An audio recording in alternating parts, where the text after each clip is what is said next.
place behind it, the number 21 car, much further back, but 3 Jaguars still going.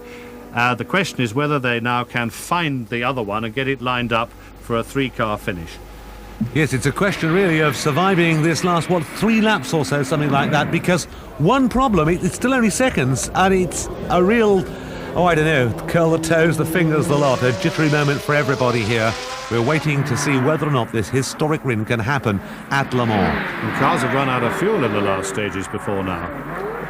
I think he's going to win. I think he's going to do it, but we mustn't be too optimistic. You can so easily talk yourself into a state of joy, which is then taken from you. 2 Jaguars running together, nose and tail. I don't know whether they'll actually manage to find the third one on the road in these final stages, or is that it behind? Great fun if they did. I think that might be the car behind, in fact, Anthony. I think you'll find that the 3 Jaguars have lined up. So it shows that whatever was the wrong with the American Jaguar that slowed, it's caught up again. It's going as well as ever. And all 3 cars now sounding healthy, sounding, in fact, very little different to when they started the race, have lined themselves up as we come into the last 2 laps of this 1988 Le Mans, and it looks as if Jaguar and Tom Walkinshaw have been able to keep that promise that they made when they first competed 3 years ago. But they've got them together in 1st, 4th and 16th places, numbers 2, 22 and 21.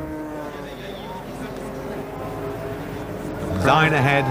The English section of the crowd, at least, which is a very large section, going absolutely raving spare now with excitement. It's what they came to see, what they hoped to see last year, and they didn't.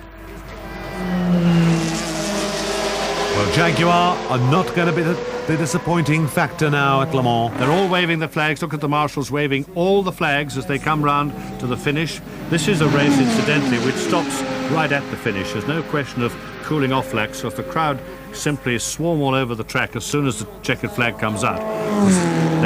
If they miss a lap, if they miss going over before 3 o'clock, they have to go round again.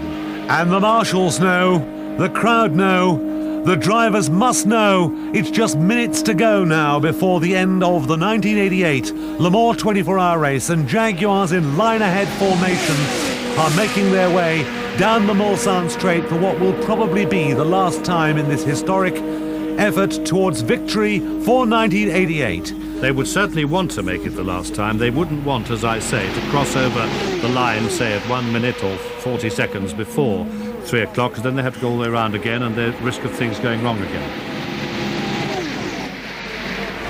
Marshals out there waving vigorously to the 3 Jaguar drivers.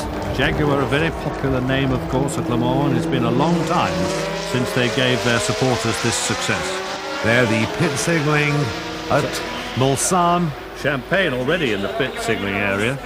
Well, they've decided that Jaguar have won. The crowd have decided that Jaguar have won. And I think even now, Sir John Egan, who's been here to watch this race, to provide encouragement for the team throughout, has decided that at last this victory has come true for him, for Tom Walkinshaw, and all the team who've been competing here at Le Mans. It looks as if they've done the job. And of course, there's a big party of Jaguar guests here who've come to see just this. There's the 2nd place car. Don't forget that the number 17 Porsche of Stuck, Bell and Ludwig is still in 2nd place and uncatchable. And in 3rd place is the Reinhold Just Porsche, number 8 of Winter, Jelinski and Dickens, so that although Jaguars have won, Porsches have got 2nd and 3rd. Yes, by no means a walkover for Jaguar, but I don't think they would have wanted it any other way, would they, Anthony? No, you don't want to. If you do that, it looks too easy. This has been hard, very difficult to do, and they've done it, and that's very important. The helicopter shot overhead as we look down, going to a camera. Still fairly high up, watching the cars, watching the marshals as they come round. And is this going to be it? Is this going to be the last lap of the 1988 Le Mans 24-hour race? It looks to me as if they might be a little bit premature, but we'll have to wait and see. All the flags are going, the crowd are surging forward. They've climbed what appeared to me to be impregnable barriers to get across the road, and it's only when we come into the pit area here that we'll see whether or not that massive crowd are going to mean that this is the last lap of Le Mans as the Jaguars come into the pit area. Checkered flag, they've done it. Jaguars have won the 1988 Le Mans 24-hour race, which they set out to do. And they've brought great joy to the huge British contingent in this vast crowd. Many, many people have come over. We're told 50,000 British spectators here, amongst the enormous crowd of French spectators and German and Italians and everyone else. A lot of American people here too. But I think it's fair to say this is a win for the Brits, and they're going to enjoy it. They're flooding the track. The cars, of course, have to be stopped. Nobody can go round again. The cars coming in behind the Jaguars have got to be stopped so they don't rush into the crowd. But it's a great achievement and will bring great prestige to the name of Jaguar. They tried the last 2 years, but they didn't make it. This time they've done it, and that number 2 car, Lammers, Dumfries and Wallace, has led far and away the majority of the laps of the race this year. We saw our last shot of the straight there. That'll soon be public road again, as many of the roads of the Le Mans circuit are.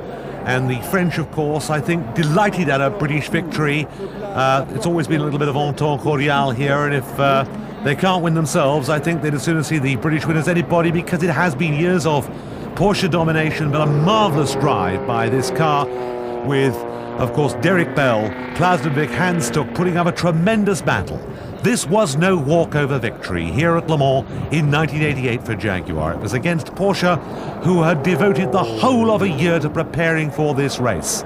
And now the question is, with 1988 won and in the bag, can they come back and do it again at Le Mans? Because for all the Jaguar fans, for the fans of the World Prototype Sports Racing,